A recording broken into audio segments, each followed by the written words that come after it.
Biologi terapan. Kenalkan, nama saya Lia, karena tak kenal maka tak sayang. Baik, terima kasih untuk kehadiran Bapak Dr. Ahmad Fatoni sebagai Kepala Pusat Riset Mikrobiologi Terapan, Ibu Dr. Titin Haryati sebagai moderator, dan kepada para narasumber. Baiklah, untuk Bapak Ibu sekalian, untuk memulai webinar series hari ini, maka kita terlebih dahulu akan menyanyikan lagu Kebangsaan Indonesia Raya. Silakan yang bertugas.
Iya ya. Mbak Lianya nggak ada ya?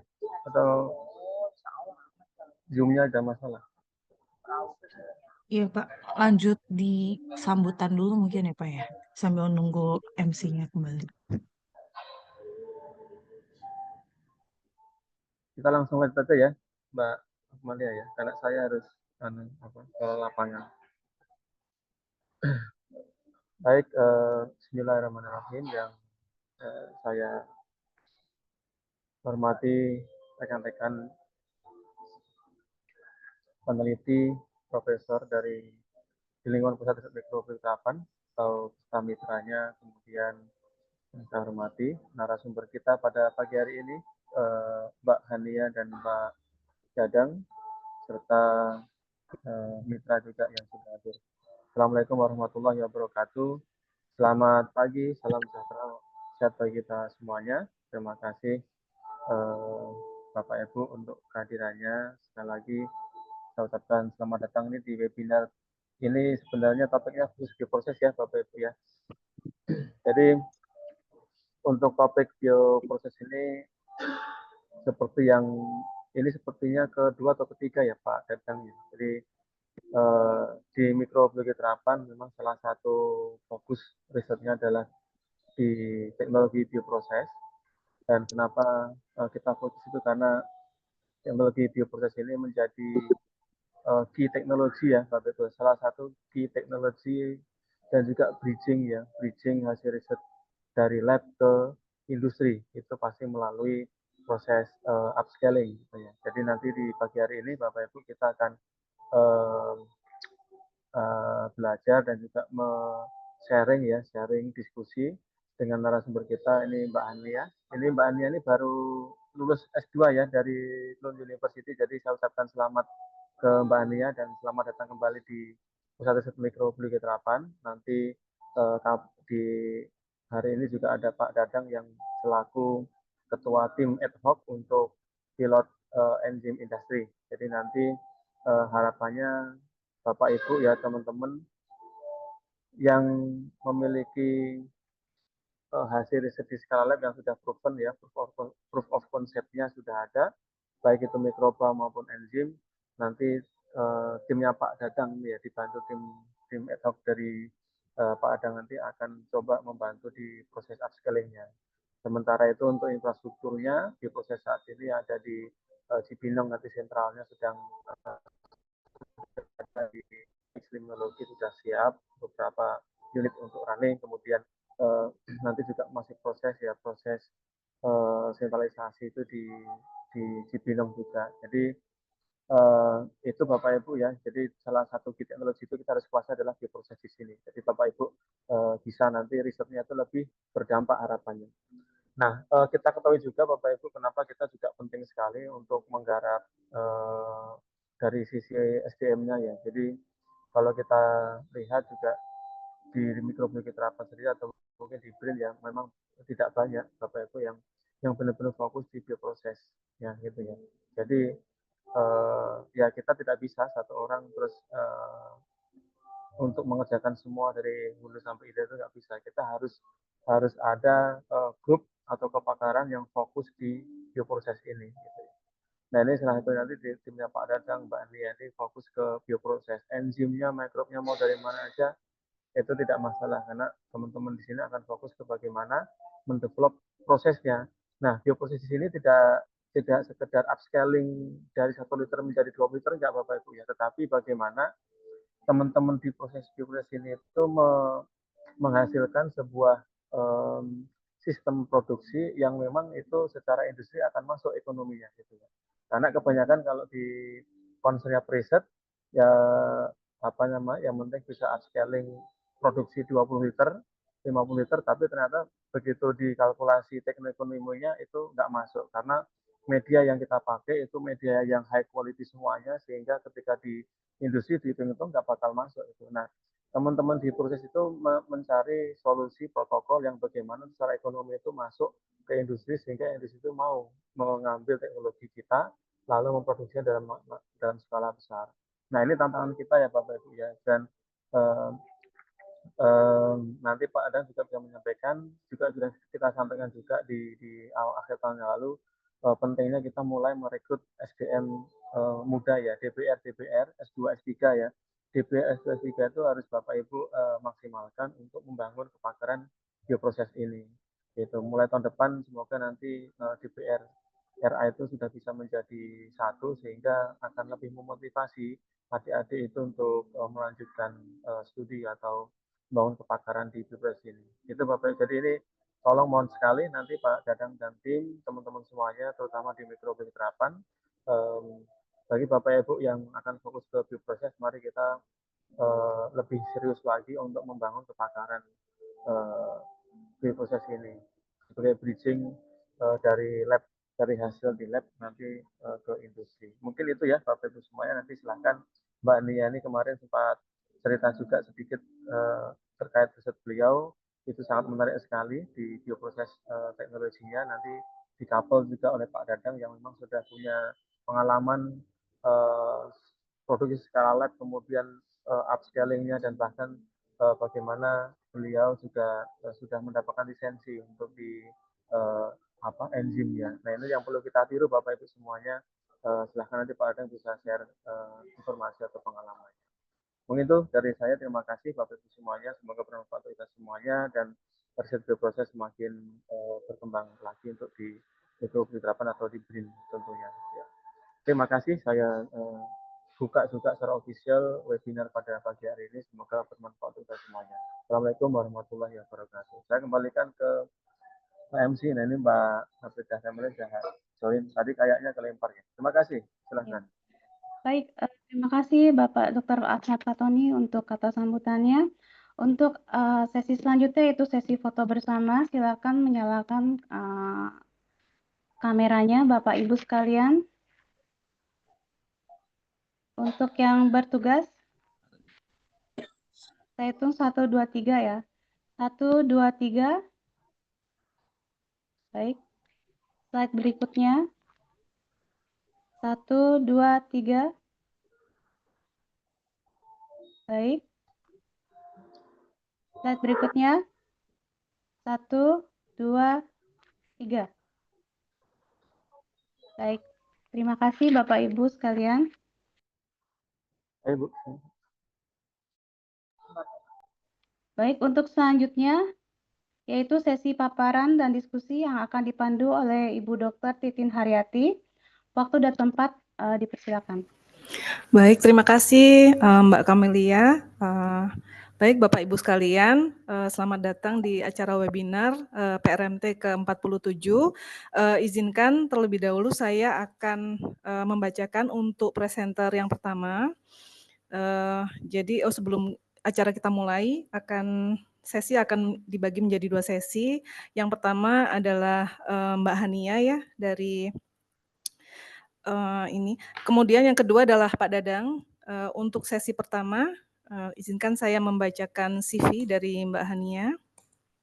Oke, Mbak Hania tergabung di PRMT saat ini, kemudian lulusan dari UI untuk S1-nya, kemudian baru lulus dari Lund University ya.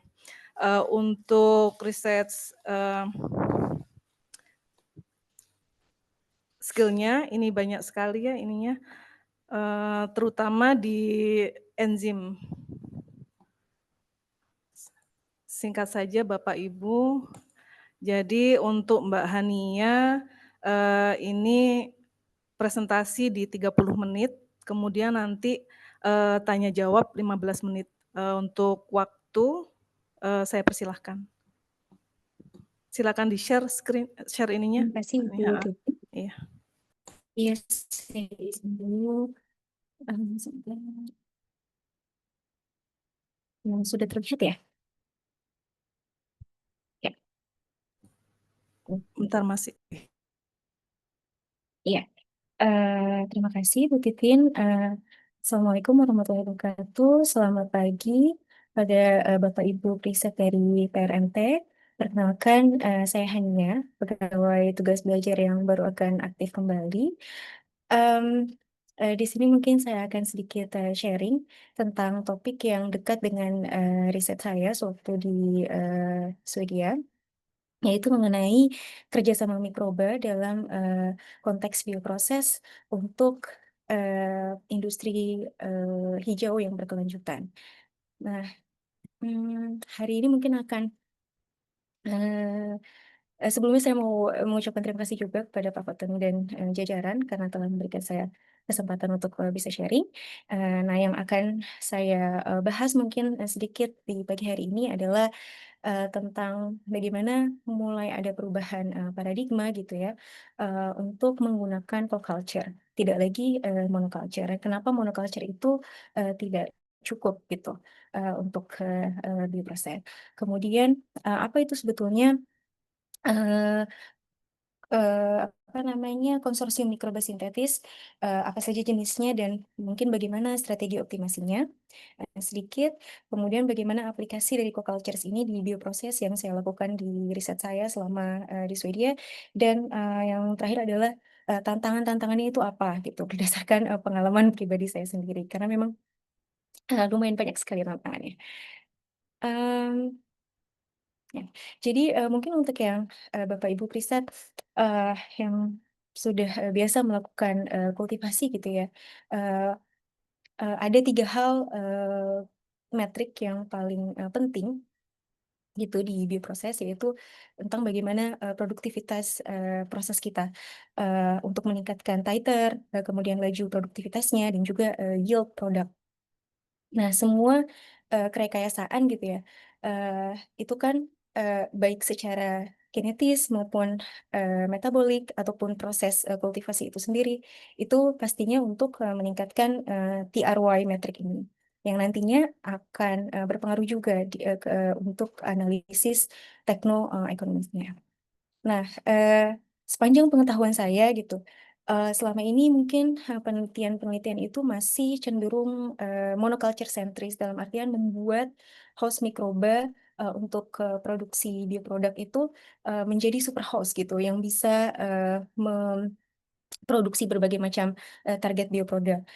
Nah, em, tetapi meskipun sudah dilakukan kerekayasaan baik itu genetik dan prosesnya, eh, masih ditemukan banyaknya masalah, terutama mungkin tentang yield yang masih rendah, karena bisa disebabkan oleh beban metabolis ya. Ketika kita merekayasa metabolisme suatu mikroorganisme, kadangkala itu tidak kompatibel gitu dengan kemampuan intrinsiknya mereka.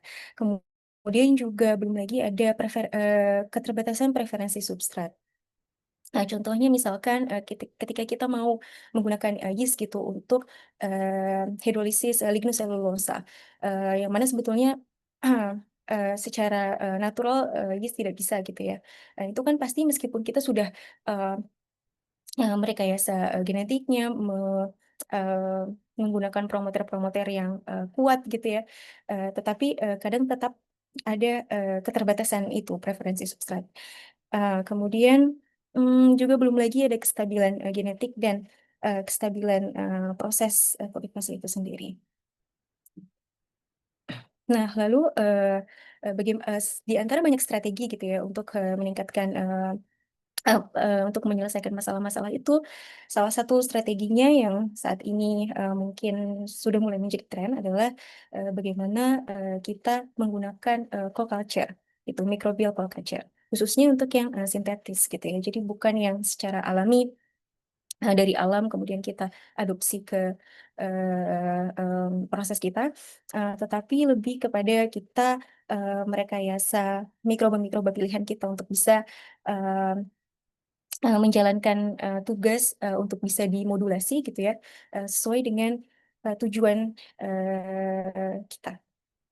Nah, di co-culture mikroba sintetis ini eh, kita bukan menggunakan satu jenis mikroba saja, tetapi ya tadi dua atau lebih, yang mana masing-masing mikroba ini itu harus sudah well characterized, dalam artian sudah dikarakterisasi profilnya dan juga memang didesain sedemikian mungkin untuk tadi mendukung tujuan akhir kita. Nah, kenapa ini bisa menyelesaikan problem yang ada di monokultur? Karena tadi ketika kita merekayasa pathways biosintesis, bisa jadi kan itu menjadi beban metabolik eh, bagi organisme pilihan kita gitu ya. Nah, tetapi ketika kita menggunakan organisme yang lain, nah itu bisa kita modulasi sehingga apa namanya beban tersebut berkurang gitu untuk mikroba yang kita pilih. Kemudian juga eh, better utilization substratnya gitu, karena kita bisa memilih mikroba lain yang mungkin secara natural punya kemampuan intrinsik untuk menghidrolisis substrat-substrat tertentu seperti itu. Kita juga bisa memproduksi senyawa-senyawa yang baru mungkin ya, tergantung dari desain kita nantinya. Nah, perubahan paradigma ini tadi terinspirasi dari alam. Nah, karena di mungkin kalau bicara secara general gitu ya, sebelum tahun 2000 itu bioproses didominasi oleh monokultur. Tapi di awal 2000-an itu mulai dieksplorasi tentang bagaimana mikroba itu berinteraksi di alam dan bagaimana sebetulnya kayak proses-proses fermentasi, bioremediasi di alam itu kan kita tidak bisa menggantungkan pada satu bakteri saja gitu ya. Tetapi ada peran-peran dari bakteri-bakteri lain di komunitas tersebut. Nah, sehingga di pertengahan 2000-an itu mulai dikembangkan komunitas-komunitas mikroba sintetik khususnya untuk di pengolahan limbah dan juga biorefinery.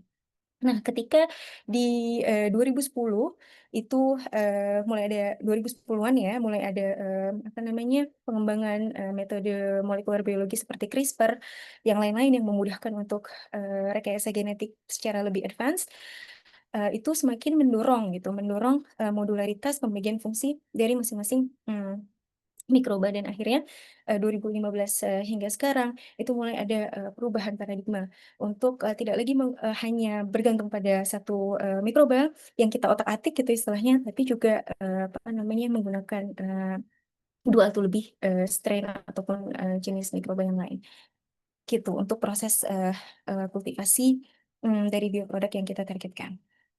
Ya, saya pribadi baru mendengar gitu ya tentang co-culture ini sekitar 2018, dan itu mungkin sudah terlambat gitu ya kalau kita bicara di tingkat global. Nah, lalu bagaimana cara kita mendesain co-culture ini? Kita sebetulnya tidak harus menggunakan dua spesies yang berbeda, tapi bisa satu spesies yang sama, tetapi tadi apa namanya mereka punya peran tugas khusus gitu ya. Seperti misalnya untuk menghasilkan bioproduk A, pathway biosintesisnya itu sangat panjang, maka kita bisa membagi pathway-nya, upstream pathway dan juga downstream pathway-nya ke apa namanya dua strain atau lebih, sehingga strain yang pertama bisa fokus untuk memecah substrat menjadi intermediate 1, kemudian strain yang kedua bisa fokus untuk mengubah intermediate ini berlanjut menjadi bioproduk yang kita inginkan. Atau bisa jadi juga kita benar-benar menggunakan dua spesies yang berbeda, atau bahkan lebih gitu ya. Tetapi apa namanya pastinya ketika kita menggunakan lebih dari dua spesies itu pasti apa namanya lebih kompleks lagi sistem co-culture-nya. Seperti itu. Kemudian bisa juga dioptimasi, co-culture ini dioptimasi berdasarkan upstream dan downstream pathway. Jadi contohnya kalau yang di gambar B gitu ya, bagaimana substrat itu dipecah di 3 pathway gitu untuk eh, mem- menciptakan intermediate, bukan ya menciptakan intermediate yang berbeda-beda, yang tujuannya sebetulnya semua intermediate ini akan diarahkan ke downstream pathway untuk menghasilkan final bioproduct yang lebih tinggi gitu secara titer dan juga eh, laju produktivitasnya. Atau kita bisa bermain di downstream pathway-nya. Kita bisa desain beberapa strain gitu ya. Jika kita ingin misalkan valorisasi bioproduk bukan hanya menghasilkan satu bioproduk saja, tetapi banyak jenis bioproduk dari satu intermediate yang sama. Seperti itu. Nah, ini adalah contoh studi riset-riset yang sukses gitu untuk meningkatkan yield. Contohnya di sini ada produksi rosmarinic acid yang dia produk titernya bisa meningkat sampai 38 kali. Dengan modulasi apa namanya strain E. coli. Jadi dia menggunakan satu jenis mikroba saja, tapi apa namanya ada 3 strain yang dispesialisasi gitu tadi apa namanya dalam pathway biosintesisnya. Kemudian ada juga mungkin yang terkenal adalah butyric acid production dari lignocellulose. Nah, kalau ini mereka menggunakan 3 jenis mikroba yang berbeda, yaitu Trichoderma, kemudian bakteri lactic acid. Yang ini juga bisa meningkatkan produk titer sampai 100%. Nah, menurut saya ini apa ya suatu contoh yang baik gitu tentang synthetic co-cultures. Kenapa? Karena di sini bisa terlihat jelas modulasi fungsinya. Trichoderma menghidrolisis lignocellulose menjadi selulose dan silooligomeres karena mereka memang sudah di-profiling mempunyai sellulitic enzim secara intrinsik. Kemudian yang mana silooligomer dan selulose ini digunakan oleh Lactobacillus pentosus untuk menghasilkan laktat. Dan laktat ini menjadi intermediate untuk berbagai macam apa namanya produk akhir gitu. Bukan hanya butirat, tapi di sini juga mereka ada optimasi downstream pathway-nya bisa menjadi propionat dan valerat dan lain-lain. Seperti itu. Kemudian di bidang farmasi juga ada yang menurut saya apa namanya menarik, ya bagaimana ternyata ada antibiotik baru yaitu Fumicicline yang dia diproduksi oleh Aspergillus dan Streptomyces hanya ketika mereka dikultivasi secara berbarengan gitu ya. Ketika mereka Aspergillus dan Streptomyces ini dikultivasi secara terpisah, maka mereka tidak bisa menghasilkan Fumicicline seperti itu. Nah, jadi mungkin apa kaitannya synthetic culture ini dengan riset yang saya lakukan, Bapak Ibu? Jadi sedikit menjelaskan tentang background institusi tempat saya penelitian. Saya mengambil bidang studi bioteknologi kemarin itu, tetapi kami dibebaskan memilih gitu ya, memilih tugas akhir dan saya memilih di divisi Applied Microbiology yang baru merger dengan divisi bioteknologi. Nah, di tempat Applied Microbiology Division ini, mereka pekerjaannya itu lumayan lengkap dari hulu ke hilir. Jadi mereka mengerjakan rekayasanya, baik itu metabolic engineering ataupun protein engineering. Kemudian mereka juga banyak di bioinformatik dan scale up bioproses, skala lab sampai maksimum itu 5 liter. Nah, dan topik-topik yang ada di sana itu apa namanya kebanyakan tentang pengelolaan wastewater treatment, kemudian forensic genetics, cellulose fermentation dan microbial cell factories. Nah, supervisor saya ini lebih ke dua topik terakhir gitu dengan target berbagai macam bioproduk, tetapi yang saya kerjakan itu yang terkait dengan vanillin. Nah, berikut adalah judul master tesis saya. Itu lebih ke arah eksplorasi strategi kokultivasi antara apa namanya bakteria pemfiksasi nitrogen dengan rekombinan host dalam hal ini Saccharomyces cerevisiae yang konteks besarnya adalah untuk biomanufaktur yang berkelanjutan. Nah, kenapa? Karena em, eh, di Swedia itu mungkin di negara-negara Skandinavia ya pada umumnya itu mereka sangat concern terhadap sustainability. Jadi kalau yang saya tahu semua apapun apa namanya topik riset yang berjalan gitu ya itu pasti align dengan prinsip-prinsip kimia hijau dan juga UN Sustainability Agenda gitu untuk membangun ini ya apa namanya industri yang berkelanjutan gitu yang sustainable. Biasanya di biotek itu kami selalu dikaitkan, maksudnya topik risetnya itu selalu dikaitkan dengan bagaimana kita mengurangi limbah, kalau bisa tidak menghasilkan limbah itu lebih baik, kemudian bagaimana efisiensi atom ekonomi, bagaimana seluruh substrat yang kita gunakan di kultivasi itu bisa di-convert untuk menjadi produk gitu. Jadi kalau bisa 90% lebih uh, dan kemudian apa namanya the use of penggunaan renewable feedstocks gitu yang kita tahu mungkin kalau seperti riset di Indonesia kan banyak apa biomasa lignocellulose gitu untuk misalkan sebagai carbon source-nya dan lain-lain. Nah, jadi mereka secara ekosistem riset sendiri sangat apa ya concern terhadap sustainability gitu sehingga di topik riset saya itu kita em, concern bagaimana kita harus mulai meninggalkan industri kimia yang dia seperti yang kita tahu mungkin butuh temperatur dan pressure yang tinggi, butuh energi yang tinggi. Kemudian apa namanya industri kimia itu kan masih fossil based dan kita harus pelan-pelan meninggalkan proses yang menggunakan bahan tidak terbarukan gitu ya. Kemudian dia juga karena di industri kimia itu juga butuh apa namanya tahapan konversi yang banyak dan purifikasi yang banyak, otomatis reagen dan solvent yang dibutuhkan juga banyak dan itu kemungkinan besar akan menjadi limbah gitu ya.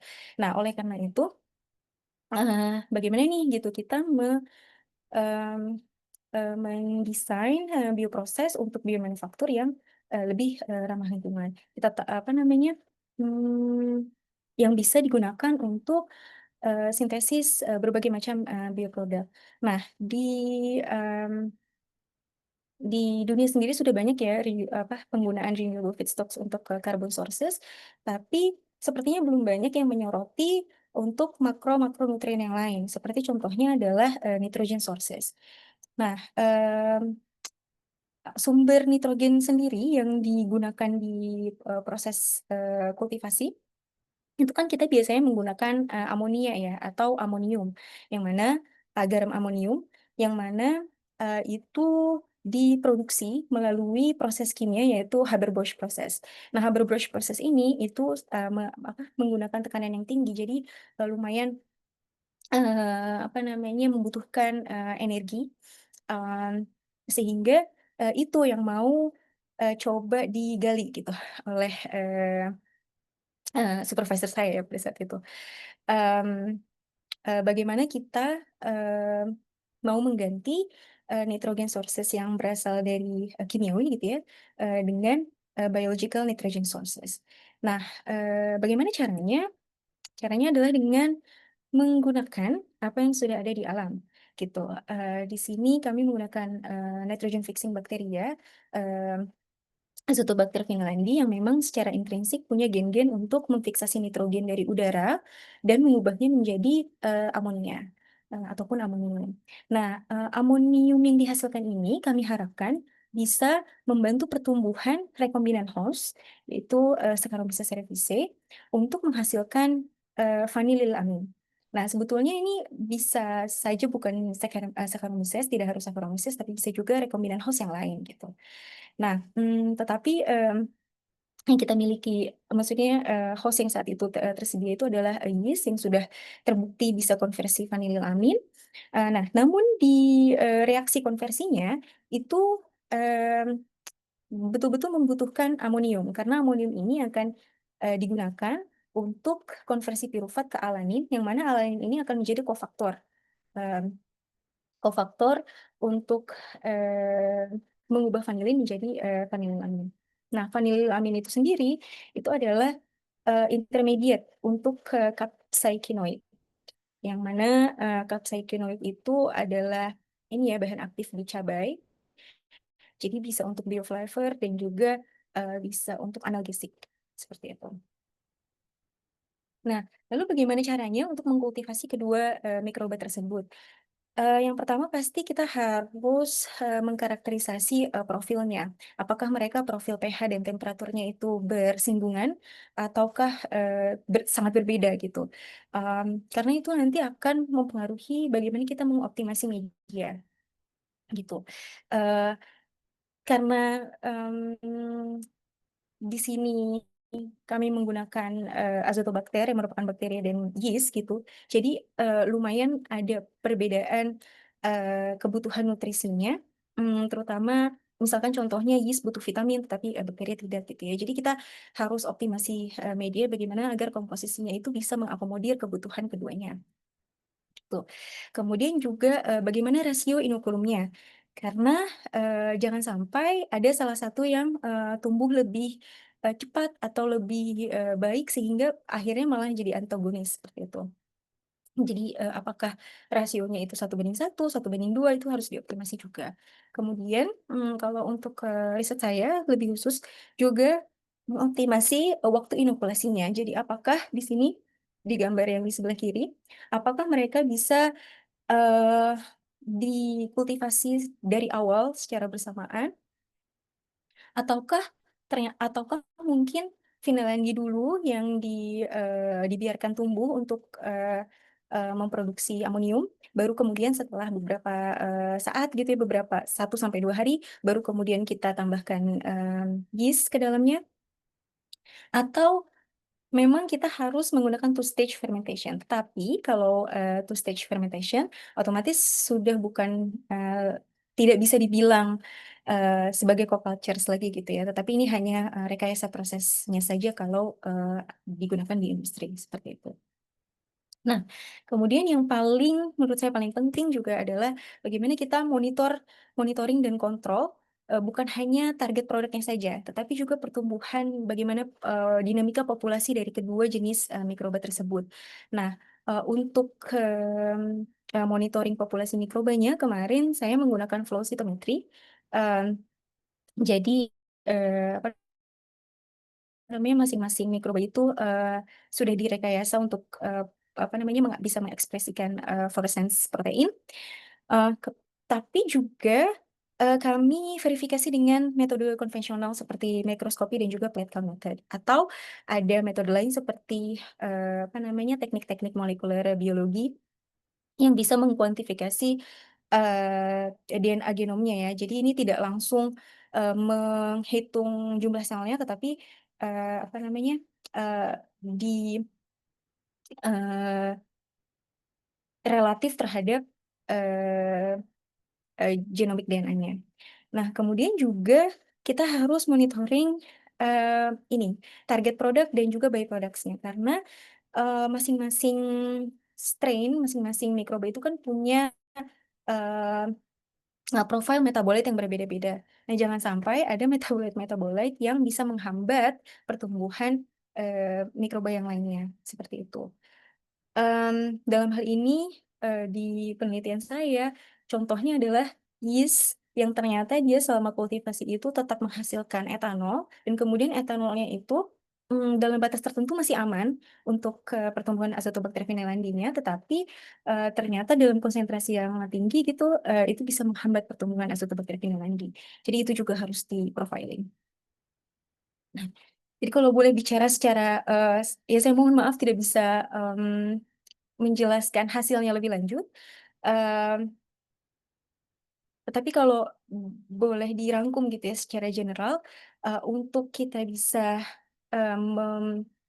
menerapkan co-cultures di bioproses itu banyak sekali apa namanya pertimbangan-pertimbangannya. Yang tadi tentang dinamika populasinya, jangan sampai mungkin mereka bisa apa namanya tumbuh eh, bersama-sama gitu ya. Em, apa namanya tetapi bagaimana em, jika sudah dikultivasi lebih dari 24 jam, itu juga kita harus monitoring gitu. Jangan sampai ada yang tumbuh lebih cepat, nah seperti itu, sehingga bisa merusak keseimbangannya. Kemudian juga tadi apa namanya harus berhati-hati mendesain media kultivasinya dan juga parameter-parameter lain yang lain seperti pH dan em, temperaturnya, suhunya, suhu kultivasinya.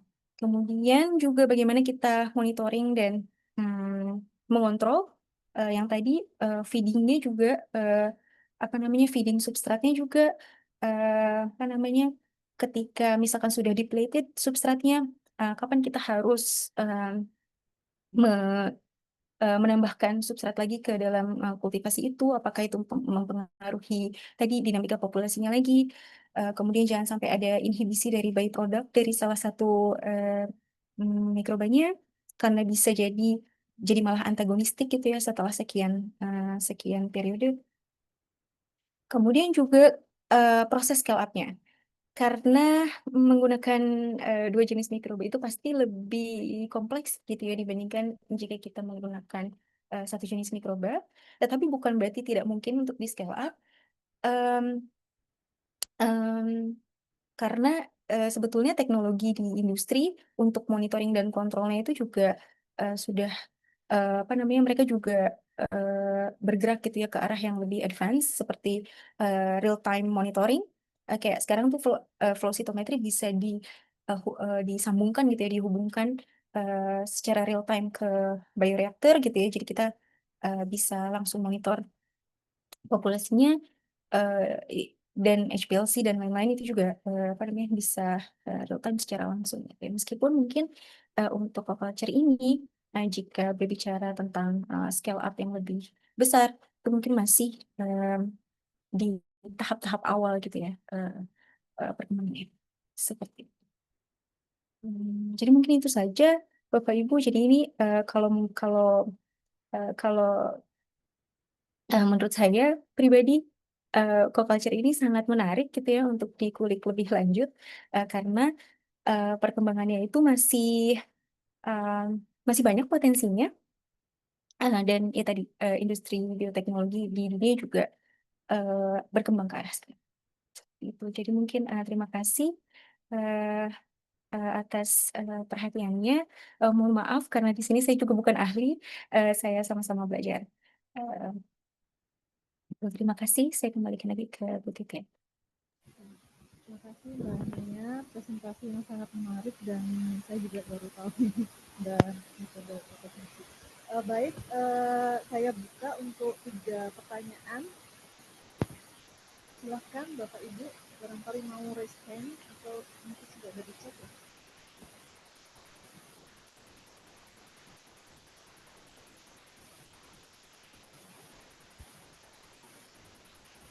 Silakan Bapak Ibu. Mohon izin.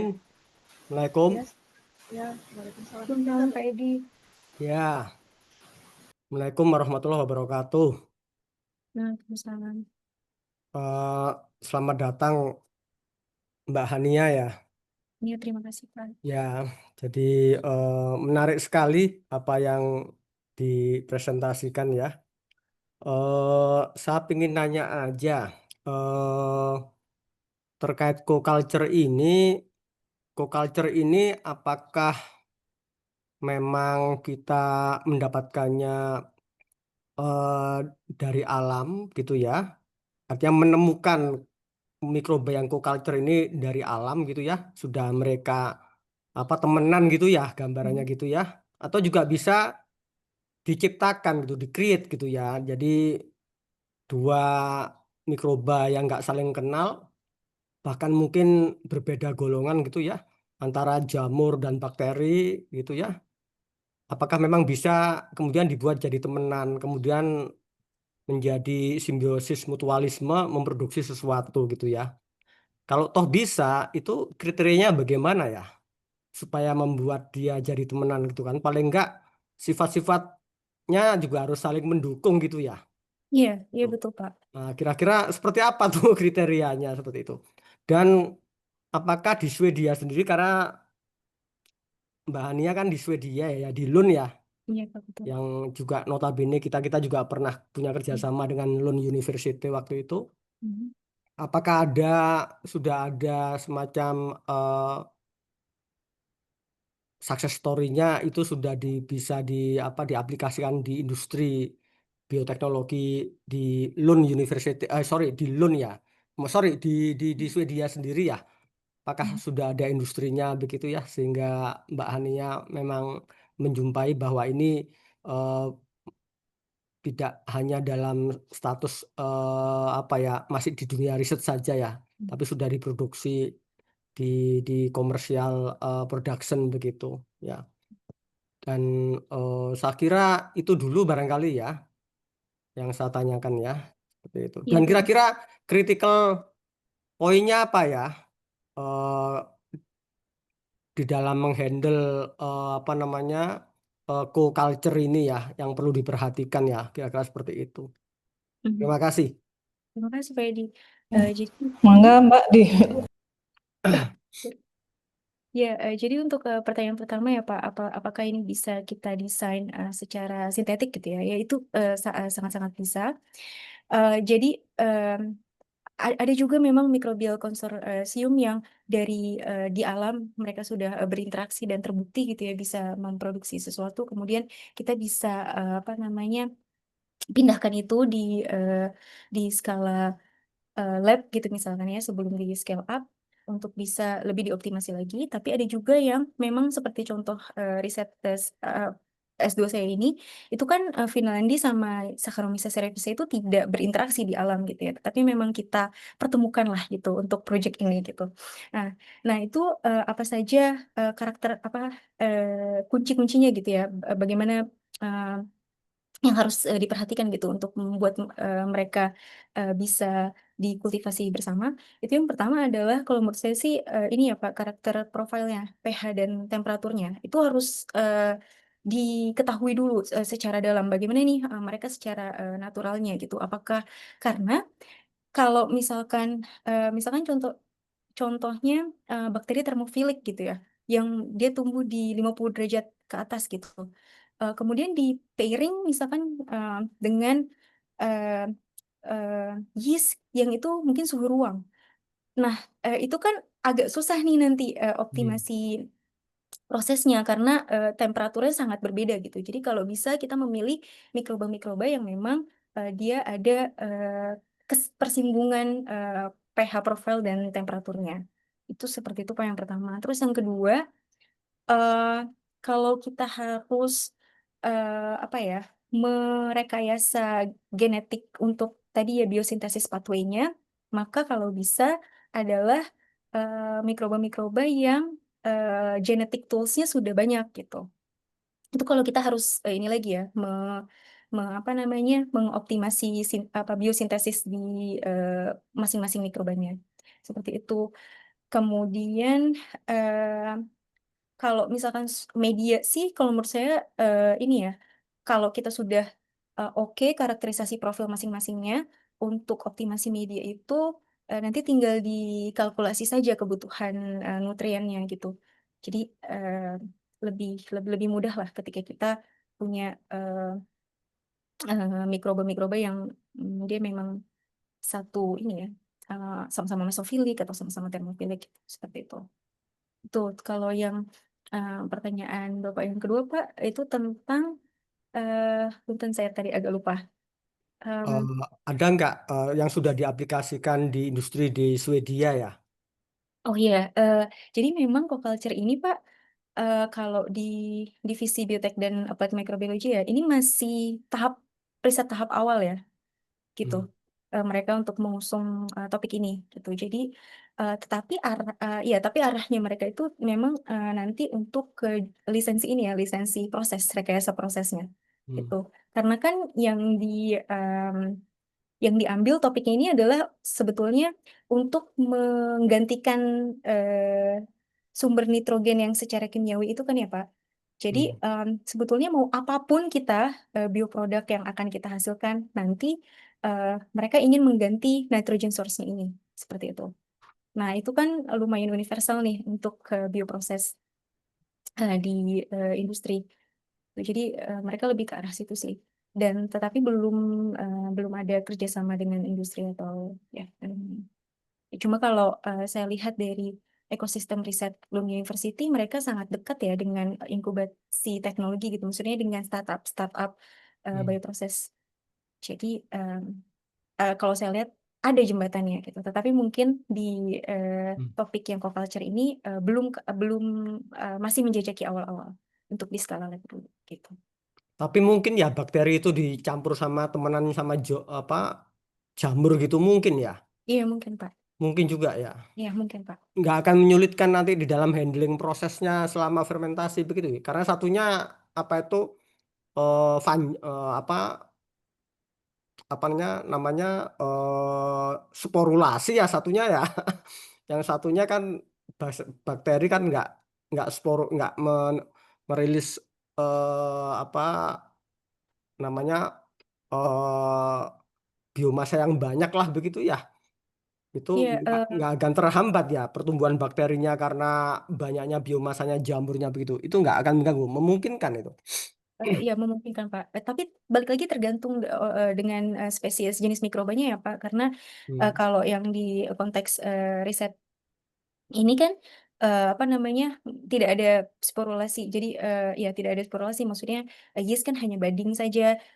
Terus kemudian azotobakter juga tidak apa namanya bukan bakteri penghasil spora gitu ya. Jadi Hmm. tidak dalam hal ini mereka baik-baik saja gitu. Tetapi memang harus yang paling penting itu monitoring dan kontrolnya Pak. Jadi kemarin juga saya lumayan ini apa namanya saya kan mengobservasi dinamika populasi pertumbuhan masing-masingnya itu kan dengan flow cytometry. Nah, itu juga memang harus dioptimasi lagi pastinya gitu. Gitu. Kalau hanya dengan OD biasa itu tidak apa namanya? Tidak bisa sih. Paling enggak plate count method gitu ya, tapi itu juga ada lagi tantangannya gitu ya. Ketika kita pakai plate count method kan itu lebih laborius, kemudian medium-nya juga harus apa namanya yang spesifik gitu ya untuk menumbuhkan yeast saja dan menumbuhkan bakteri saja gitu. Jadi itu sih yang penting monitoring dan kontrolnya. Jadi kalau Baik. menurut saya kalau desain masing-masing fluorescence tag-nya itu sudah oke, Kemudian apalagi untuk bakteri dan yeast ya, mereka kan secara ukuran kan sangat-sangat beda ya. Jadi di flow cytometer itu terlihat gitu populasi yeastnya itu di di kuadran mana, populasi bakteri itu di kuadran mana itu terlihat dengan jelas separation-nya. Tapi akan menjadi tantangan ketika kita menggunakan mikroba yang yang mungkin ukuran dan bentuknya itu sama. Hmm, Hmm. oke oke. Ya, baik. Terima kasih Mbak Ania. Terima kasih Pak Edi. Terima kasih.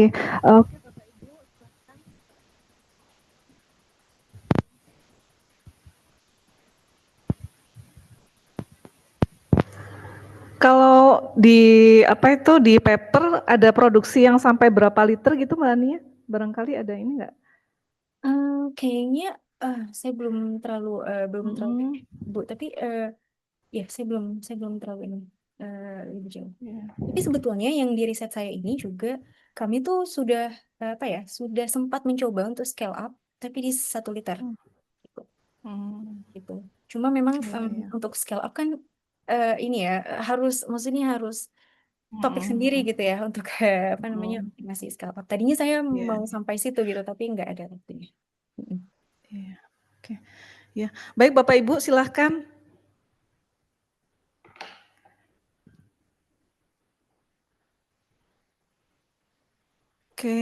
Oke, barangkali kalau sudah cukup, baiklah saya akhiri ya untuk yang sesi pertama. Terima kasih banyak Mbak Hania. Ini mungkin untuk sertifikatnya mau sekarang atau nanti aja mungkin ya untuk itunya ya. Oke. Terima kasih. Ya terima kasih Mbak Ania. Oke, kemudian Bapak Ibu kita akan masuk ke sesi kedua dengan pembicara Pak Dadang. Silakan di-share CV-nya ya. Minta tolong panitia. Bisa di close screen-nya dulu Mbak Oh Ania iya. ya.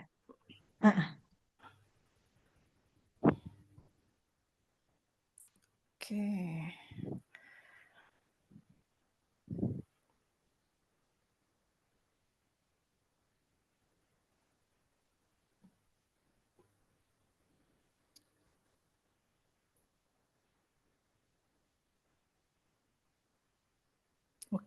Oke. Untuk pembicara kedua dengan Dr. Insinyur Dadang Suhendar. Beliau merupakan salah satu prekayasa di PRMT untuk S1, S2, S3 lulusan dari Kanazawa University dari Jepang. Kemudian untuk profil paper dan publikasinya juga paten dan publikasi juga cukup banyak. Oke. Untuk waktu dan tempat saya persilahkan Pak Dadang sama dengan sesi yang pertama tadi Mbak Ania mungkin 30 menit dulu ya Pak Dadang, kemudian untuk tanya jawab 15 menit. Oke Pak Dadang silahkan. Tes, terdengar jelas suara saya? Iya jelas Pak, mangga Pak. Ya baik.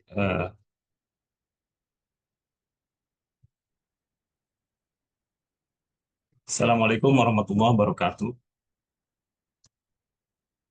Selamat pagi, salam sejahtera bagi kita semua. Saya ucapkan terima kasih kepada moderator Ibu Titin Haryati atas waktu dan kesempatannya kepada saya, dan juga mengucapkan selamat ya kepada Mbak Hania atas studinya ya sudah selesai dan bisa bergabung kembali di PRMT ya.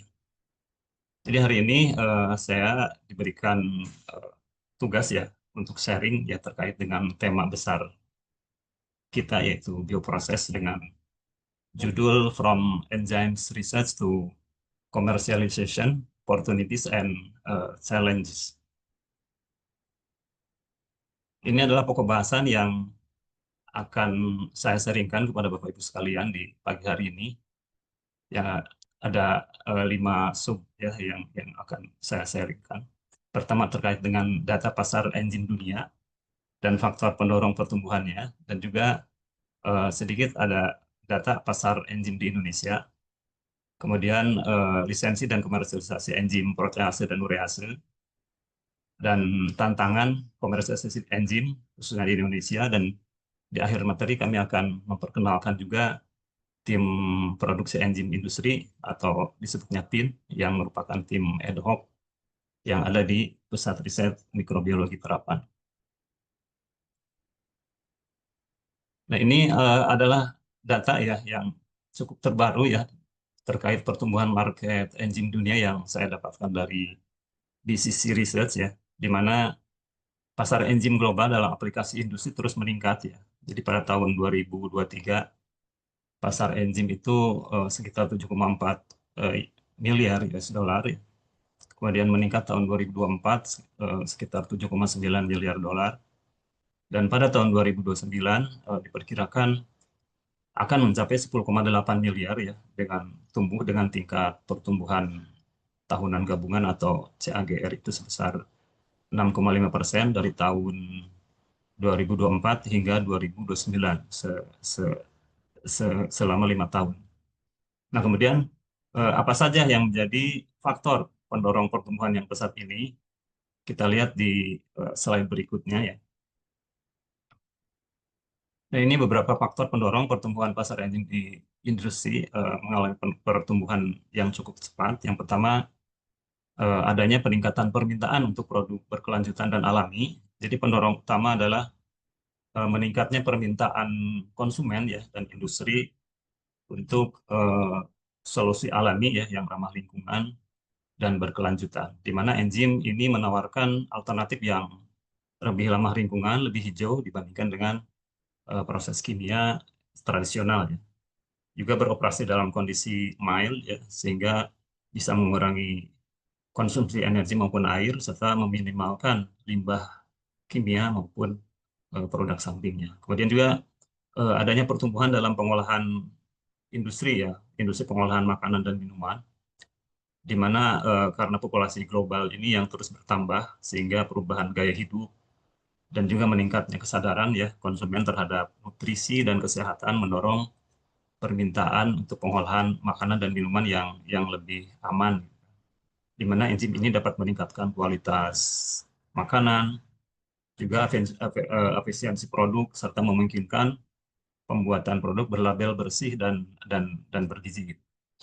Nah, kemudian juga ada ditopang oleh kemajuan teknologi dalam rekayasa genetika ya, di mana inovasi dalam teknologi enzim termasuk rekayasa genetika, rekayasa protein, teknologi fermentasi maupun teknik imobilisasi ini memperluas penerapan dan aplikasi enzim ya, meningkatkan kinerja dan juga memungkinkan produksi yang lebih efisien dan hemat biaya. Jadi penggunaan rekayasa genetika ini digabung dengan penggunaan AI ya yang sekarang marak, ini mempercepat desain dan optimasi enzim pada tingkat yang belum pernah terjadi sebelumnya.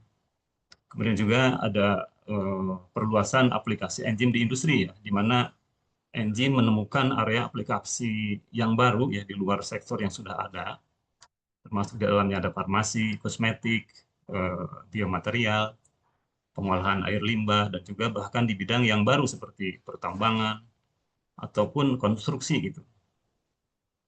Juga adanya peningkatan permintaan dalam pakan ternak dan biofuel ya. Di situ enzim bisa meningkatkan nilai gizi dan pencernaan ternak ya, seperti penggunaan fitase. Sementara dalam biofuel, enzim memainkan peran penting dalam memecah biomasa ya untuk produksi etanol maupun biodiesel ya, yang atau yang disebutnya biofuel generasi ketiga ya. Ini dapat kita rasakan ya sekarang ya semakin banyaknya penelitian terkait pemanfaatan biomasa ini untuk industri biofuel ya, atau bioetanol. Kemudian juga ada dukungan regulasi dan pergeseran menuju ekonomi sirkulasi ya, di mana ini karena inisiatif pemerintah dan peraturan lingkungan yang semakin ketat di wilayah seperti Eropa dan juga diikuti negara-negara berkembang di Asia maupun di Asia Tenggara ya, sehingga mempercepat adopsi enzim ini diterapkan dalam lini produksi di segala bidang.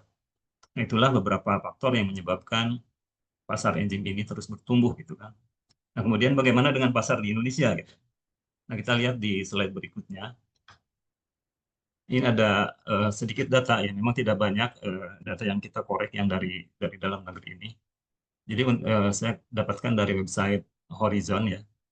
Jadi untuk pasar enzim Indonesia itu sendiri menurut website ini untuk tahun 2022 ini sebesar 172,6 juta US dollar ya pada tahun 2022 dan diperkirakan mencapai 301,1 juta US dollar pada tahun 2030 ya dengan pertumbuhan sebesar 7,2% ya dari tahun 2023 sampai 2030. Kemudian Indonesia sendiri menyumbang sekitar 2,5% dari pasar enzim global ya pada tahun 2021, sedangkan 2022 sekitar 1,3,1% ya dari pasar global gitu kan, sehingga menunjukkan signifikansi dari semakin meningkat pasar enzim Indonesia di panggung global gitu. Namun sayangnya ya peningkatan pasar enzim di Indonesia ini tentu berasal dari sebagian besar enzim impor ya yang belum ada karena belum ada perusahaan yang berinvestasi ya di dalam negeri untuk mendirikan pabrik enzim di Indonesia gitu kan. Memang kita masih perlu bekerja keras ya dengan dibantu oleh pemerintah ya untuk menumbuhkan industri enzim ini dalam negeri ya dengan menyiapkan teknologinya, infrastrukturnya maupun regulasinya. Nah, di slide berikut saya akan memperkenalkan produk kami ya hasil dari pengembangan riset ya yang pernah kami lakukan ya yaitu dan juga pernah kami lisensikan kepada mitra swasta yaitu enzim protease dan urease ya. Nah, untuk protease mungkin pernah ya beberapa kali di berbagai kesempatan pernah disampaikan oleh Pak Edi maupun oleh saya ya. Tapi saya akan menyampaikan sedikit berbeda dari sudut pandang tantangan maupun permasalahannya ya. Jadi enzim protease ini kami namai enzim pro ya sebagai brandnya, di mana enzim ini digunakan untuk proses merontokkan bulu pada proses penyemakan kulit dan memberikan hasil kulit yang bersih dan kuat dan lembut. Untuk perjalanannya memang tidak sebentar ya, cukup panjang sejarahnya. Jadi perjalanan lisensi dan komersialisasi enzim protease ini untuk pertama kali ya dilisensikan di pertama tahun 2015 ya untuk 5 tahun 2015 sampai 2020 di mana lisensinya bersifat eksklusif ya waktu itu. Jadi hanya PT Petrosida yang berhak memproduksinya. Dan Petrosida sendiri juga melakukan investasi ya peralatan produksi enzim yang cukup besar ya. Dan tentunya dengan desain dari kami ya. Kemudian sebagai pengguna produknya itu sendiri ada PT Raja Wala Tanjung Sari ya, sebagai pengguna produk yang ada di Sidoarjo yang memang tidak jauh ya dari Gresik, masih seputaran Surabaya.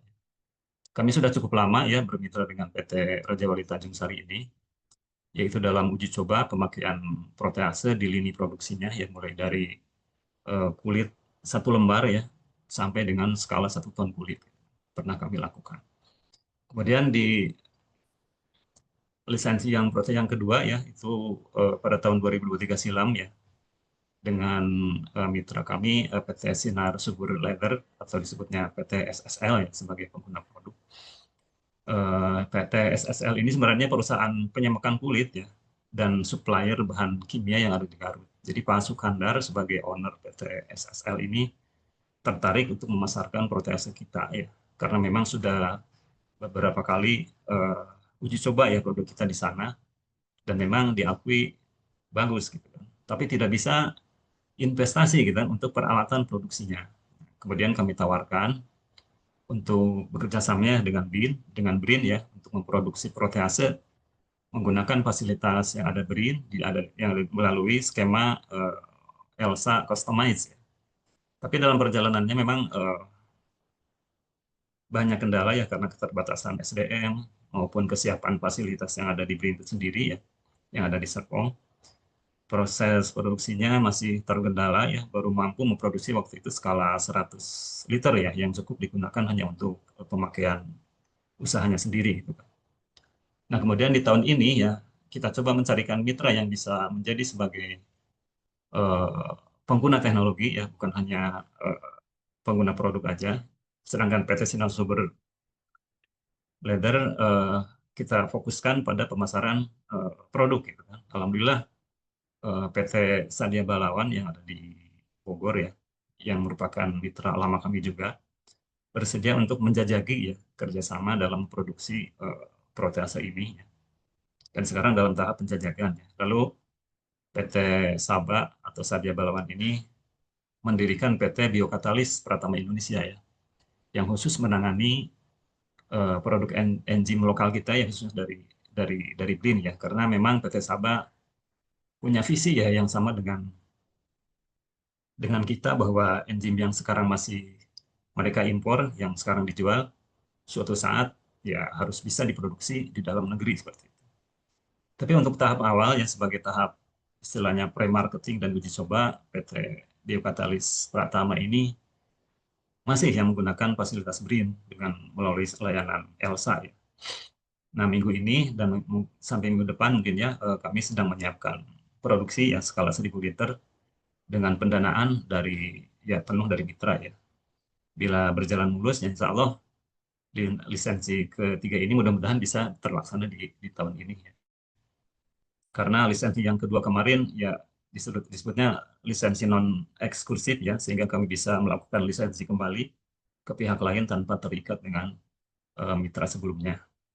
Kami juga mencoba ya memperluas pasar protease ini dengan melakukan penjajakan ke pabrik kulit yang ada di daerah lain seperti Cianjur ya, Bandung ya. Nah, di sana di Cianjur ini ada pabrik kulit cukup besar yaitu CV Cisarua ya. Dan kita juga pernah beberapa kali ya tim kami ya uji coba di sana, dan mereka mengatakan bahwa enzim kita bisa digunakan. Nah, ini perjalanan ya kegiatan yang ada di kemarin tim kami di Garut ya. Jadi pertama kita bekerja sama untuk uji coba produk protease kita di pabrik mereka ya. Kemudian setelah memang hasilnya bagus, dilakukan pendatanganan perjanjian lisensi dan serah terima dokumen perjanjian lisensi ya. Dan juga sebagai tindak lanjut lisensi ini, kami juga melakukan transfer teknologi ya dalam bentuk pendidikan maupun penerangan kepada mereka ya bagaimana produk protease ini bisa diproduksi. Nah, ini juga kunjungan ya ke CV Cisarua Cianjur, pabrik kulit yang cukup besar ya. Jauh lebih besar daripada PT Raja Wali Tanjung yang ada di Sidoarjo ya. Dan juga kami memberikan sampel ya gratis ya, untuk dicoba di labnya. Alhamdulillah ya kemarin ada jawaban bahwa protease kita bisa digunakan dengan dosis 0,5% sama dengan dosis yang digunakan di pabrik lain ya. Jadi semoga dengan adanya hubungan baik dengan CV Cisarua ini, pasar yang bisa digarap oleh PT Biokatalis Pratama itu akan semakin luas ya. Dan selanjutnya nanti akan melakukan penjajakan juga ke pabrik-pabrik besar lainnya ya, yang ada di seputaran Bandung. Nah, kemudian berikutnya enzim yang relatif baru ya, yaitu enzim urease ya. Kita juga tahun 2024 telah melakukan lisensi kepada mitra kami ya. Jadi enzim ini bisa digunakan untuk stabilisasi tanah atau pengerasan tanah ya, seperti jalan maupun lereng gunung maupun jalan di perkebunan gitu kan. Meskipun sebenarnya kegunaan urease ini di bidang medis maupun diagnostik juga bisa digunakan gitu. Nah, ini kami lisensikan ya di tahun 2024 dengan waktu 5 tahun ya. Jadi kami lisensi urease ini kami bagi menjadi dua. Yang pertama proses produksi enzim urease itu sendiri yang saya sebagai PI-nya ya. Kemudian juga formulasinya yaitu komposisi enzim urease untuk stabilisasi tanah ya. Jadi kami mendapatkan 2 paten dan juga dua lisensi sekaligus ya kepada mitra kami yaitu PT Citra Widaya Cemerlang ya, sebagai pengguna produk. Jadi latar belakang dari lisensi ini adalah di mana saya singkat PT CDC ya, ini ingin menangkap opportunity sebenarnya proyek perbaikan infrastruktur yang ada di jalan ya menuju pengeboran minyak yang ada di Sorong Papua di sana dengan teknik baru dan ramah lingkungan. Jadi karena pihak Pertamina biasanya ya, tidak mau membuat akses jalan menuju ke sumur bor secara permanen ya, karena memang sangat mahal. Itu sangat memakan biaya ya, karena perlu mengangkut material gitu kan dari kota terdekat, dan itu sangat sulit dan pasti mahal. Sedangkan ini jaraknya sangat jauh ya, dari ada di pedalaman ya. Apalagi biaya pembuatan jalan secara permanen ya, itu di sana bisa 10 kali lipat ya daripada membangun jalan di Jawa, kan seperti itu. Nah, kemudian mitra kami setelah searching, mitra tersebut tahu bahwa ada ya teknologi enzim yang bisa mengeraskan jalan. Maka mitra tersebut minta diskusi dengan kami ya, dan juga teman yang ada di Polymer waktu itu terkait kemungkinan ya pengerasan jalan menggunakan enzim ini. Nah, dari info tersebut ya langsung saya cari referensi ya, dan ternyata ini pernah diteliti juga oleh teman kita ya di Cibinong, yaitu Bu Lilis ya, atau Ibu Puspita Lisdianti ya di Cibinong, tapi masih dari tahap uji coba skala lab waktu itu. Lalu saya minta isolatnya dan minta izin juga untuk di scale up ya di lab Tianservo. Nah, dari situ saya dengan tim langsung mencoba ya produksi Oresa ini sampai skala 100 liter ya. Dan ternyata aktivitasnya cukup tinggi ya dengan menggunakan media standar. Nah, kemudian urease ini saya serahkan ke teman saya yang ada di Polymer itu untuk uji coba ya di beberapa jenis tanah. Waktu itu uji coba di 3 jenis tanah ya, di tanah yang ada di Puspitek, kemudian tanah Jambi yang cukup lempung ya, dan juga tanah dari Sorong ya. Jadi kita sengaja meminta sampel ya dari Pertamina waktu itu, dan dikirim kurang lebih 100 kilo ya. Dan ternyata tanah di Sorong itu luar biasa ya. Jadi sangat lengket. Jadi kalau digilas oleh mobil itu mudah nempel di ban, dan mobil akan terjebak gitu kan di lumpur tersebut, sehingga sulit untuk berjalan. Nah, kita uji cobakan ya di beberapa jenis tanah tersebut, dan hasilnya cukup bagus ya, tanah bisa mengeras dengan cepat gitu kan. Nah, kemudian masalahnya adalah kalau hanya enzim saja tanpa formulasi tambahan, maka tanah yang sudah mengeras itu akan mudah menyerap air gitu kan apabila hujan misalnya. Sehingga kekuatannya itu akan menurun. Oleh karena itu kami pun melakukan uji coba ya untuk mencampur dengan bahan tertentu, yaitu sejenis polimer ya, untuk mengurangi penyerapan air ini. Nah, kemudian kami juga berhasil yang mengurangi penyerapan air tersebut. Kemudian kami patenkan waktu itu. Nah, kemudian paten ini kami tawarkan ke mitra kami ya dalam bentuk lisensi, dan mitra kami alhamdulillah ya bersedia. Lalu Pertamina pun juga tertarik ya dan merencanakan untuk uji coba waktu itu membangun jalan di sana di site langsung sejauh 100 meter dulu ya untuk sebagai percobaan. Dan karena untuk memproduksi urease ini mitra kami juga belum punya fasilitas ya, sehingga untuk uji coba jalan 100 meter ini kita meminjam fasilitas BRIN ya dengan skema ELSA sama seperti Protease ya. Tapi yang namanya perjalanan ya tidak semua perjalanan itu mulus ya. Ada dengan satu dan hal lain hal ternyata proyek Pertamina ini tidak jadi dilaksanakan ya, alias batal gitu kan. Sehingga produksi tidak jadi dilakukan. Tapi meskipun produksinya batal ya, dari situ kami banyak mendapatkan pelajaran ya bahwa ada potensi pasar yang cukup besar ya untuk aplikasi urease ini yang belum digarap ya. Bahkan dari jaringannya mitra CDC tadi banyak yang menanyakan gitu kan terkait potensi teknologi untuk diterapkan di daerah misalnya pertambangan yang ada di Sulawesi maupun perkebunan sawit di Sumatera. Oleh karena itu riset urease ini ya kami jadikan salah satu kegiatan di ketan kami ya di tahun ini ya, dengan fokus untuk menurunkan biaya produksi ya dengan mengganti media mahal dengan media murah. Karena biaya produksi urease ini setelah kita hitung sangat besar ditentukan oleh harga dari media ya, khususnya yeast extract dan peptone. Nah, kemudian berikutnya saya akan sedikit ya membahas terkait dengan tantangan komersialisasi enzim ya, khususnya di Indonesia ya, dari beberapa pengalaman ya mencari mitra ya. Untuk memproduksi enzim ini ada beberapa hambatan ya yang kami rasakan maupun tantangan yang kami rasakan ya. Jadi pertama itu biaya investasi tinggi ya.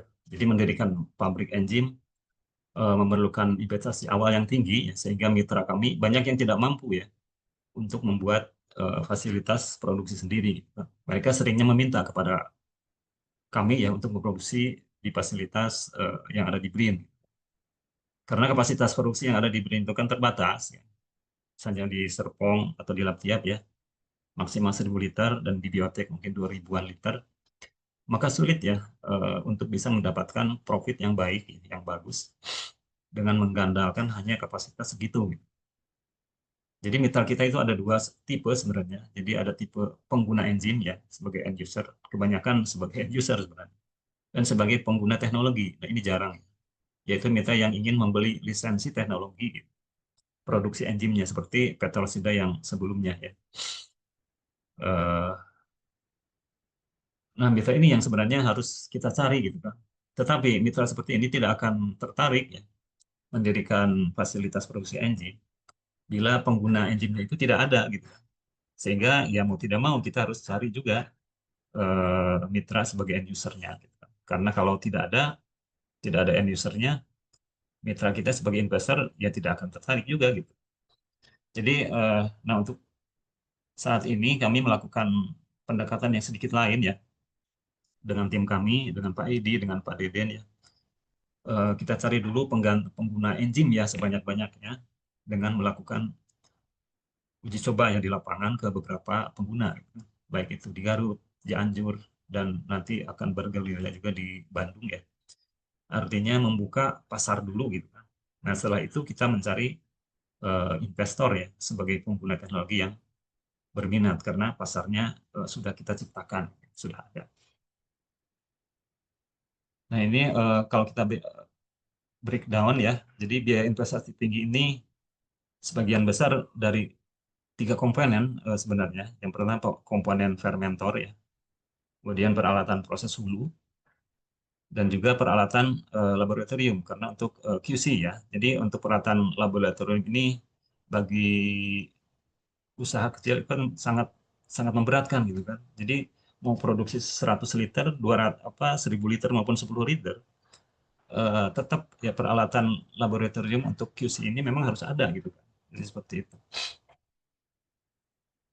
Jadi untuk fermentor misalnya untuk 5.000 liter misalnya kan, ini contoh formasi ya, fermentor di pabrik atau pilot plant yang skalanya 5.000 liter ya, di mana satu fermentor utama itu dihubungkan dengan beberapa fermentor penunjang lainnya ya yang ukurannya lebih kecil sebagai starternya ya. Umumnya untuk memproduksi starter itu kan sekitar kelipatan 10 ya. Jadi bila fermentor utamanya 5.000 liter, maka perlu starter yang 500. Kemudian yang 500 juga perlu di bawahnya yaitu 50 liter, 1 atau 2 gitu kan.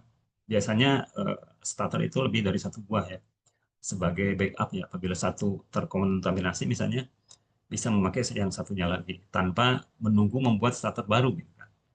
Nah ini yang mengakibatkan investasi di fermentor itu cukup besar ya, apalagi harga fermentor ini jauh lebih mahal daripada sekedar reaktor kimia biasa ya, karena persyaratannya lebih ketat, baik dari segi bahan, finishing maupun aksesorisnya ya.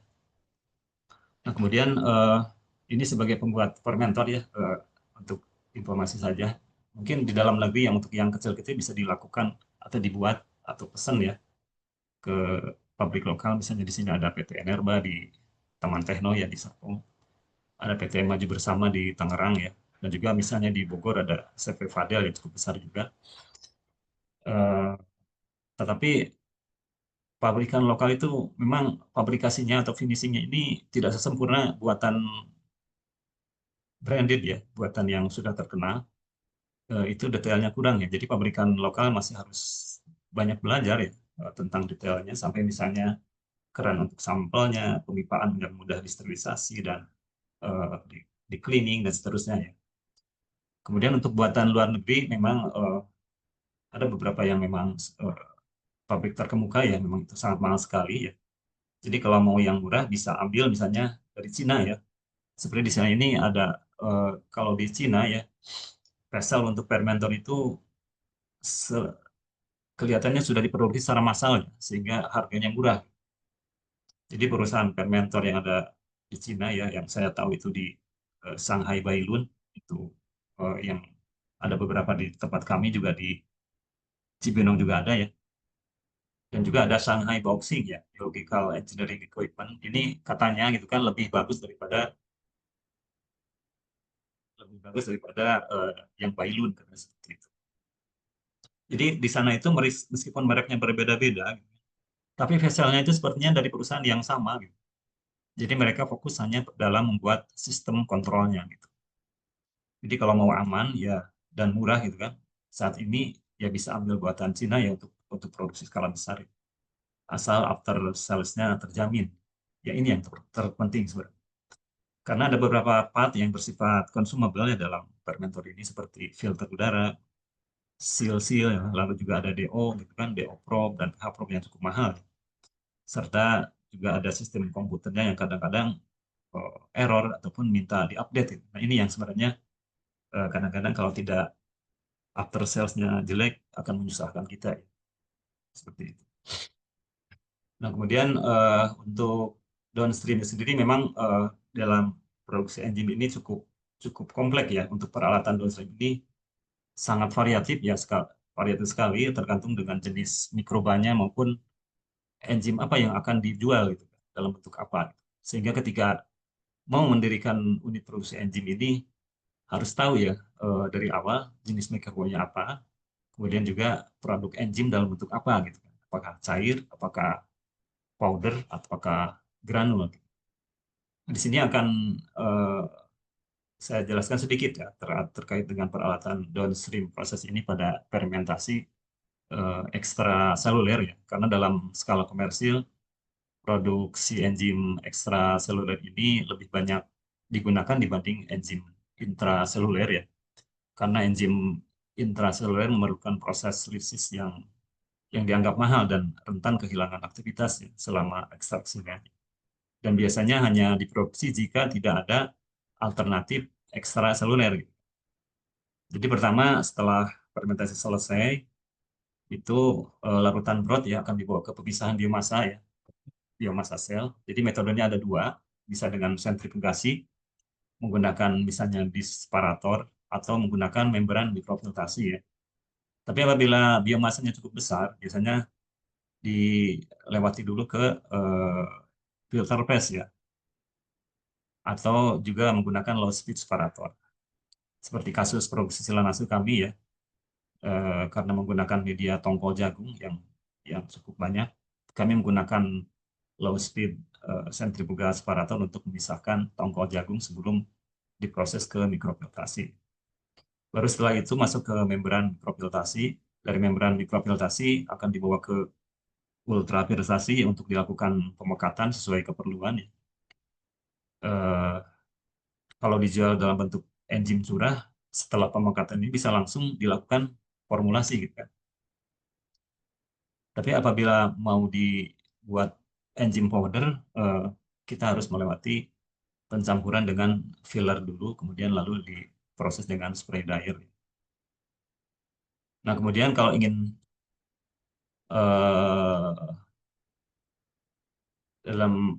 ada juga dalam bentuk granulator ya, karena enzim powder ini secara teknis kan tidak aman ya, dusty gitu kan, berdebu gitu kan, sehingga bisa membahayakan teknisinya ya, dan juga meningkatkan sifat alirannya. Kalau powder itu susah untuk dialirkan, dan juga stabilitasnya lebih bagus daripada granulator itu lebih bagus dalam bentuk granulasi ya. Tetapi kalau memang nanti dalam penggunaannya yang enzim powder ini akan dicairkan kembali ya tidak perlu digranulasi sebenarnya. Jadi cukup dalam bentuk powder.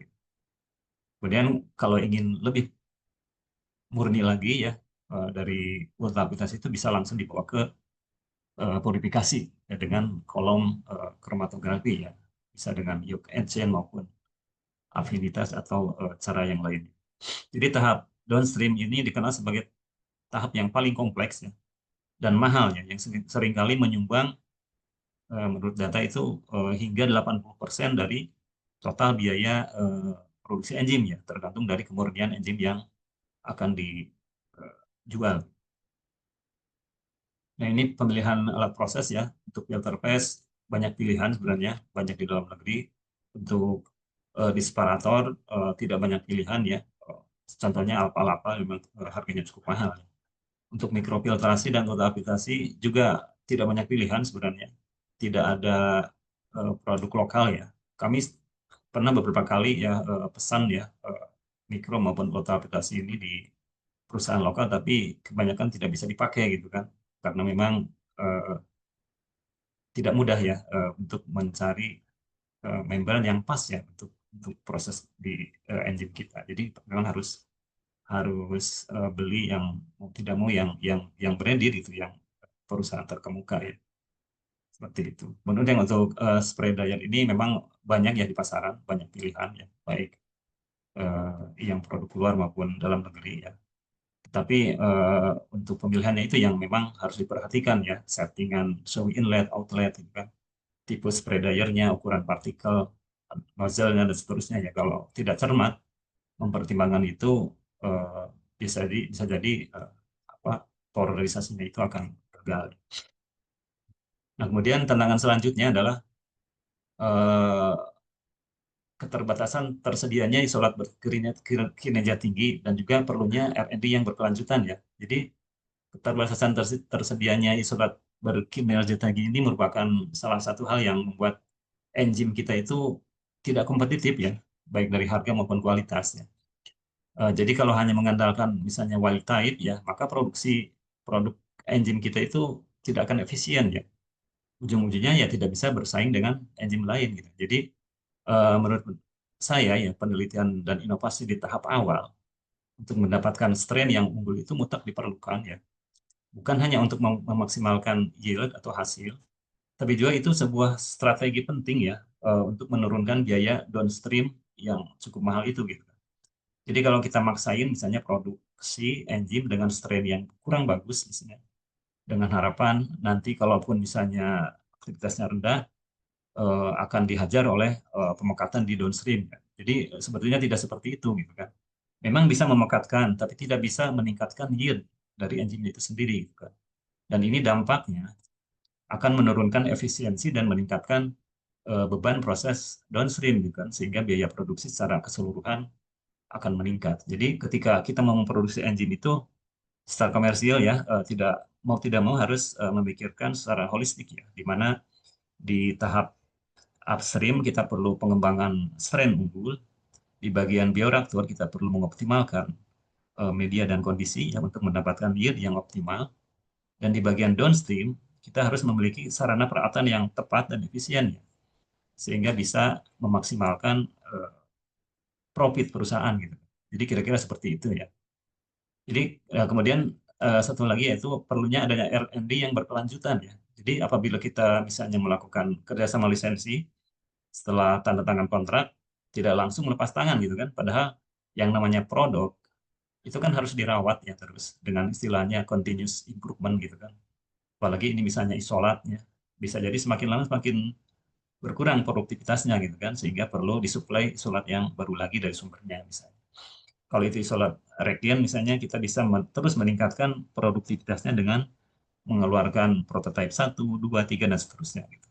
Nah, pekerjaan ini sebenarnya cukup berat ya bagi seorang PI ya, untuk merawat produk yang telah dilisensikan tersebut. Gitu kan. Apalagi misalnya timnya sudah bubar misalnya, atau pindah ke PR lain gitu, dan tidak punya pendanaan untuk menunjangnya. Nah, itu bisa menjadi sebuah hambatan ya, sekaligus juga memang tantangan ya, dalam melakukan lisensi dari produk yang kita kembangkan. Mungkin kira-kira seperti itu ya. Kemudian di akhir ini saya akan sedikit memperkenalkan tim Pilot Engine Industry atau yang disebutnya PIN ya. yang merupakan tim ad hoc di PR Mikrobiologi Terapan. Jadi tim PIN itu ada 10 orang ya, termasuk saya. Terdiri dari berbagai kelompok kegiatan ya, yang anggota utamanya dari kegiatan kami. Jadi untuk kegiatannya itu ada 4 kegiatan utama. Jadi kami bagi menjadi 4 WBS. Yang pertama yaitu update database engine ya. Jadi untuk update database engine di PRMT ini kita siapkan isian yang perlu Bapak Ibu isikan ya terkait dengan produk enzim yang sedang Bapak Ibu kembangkan.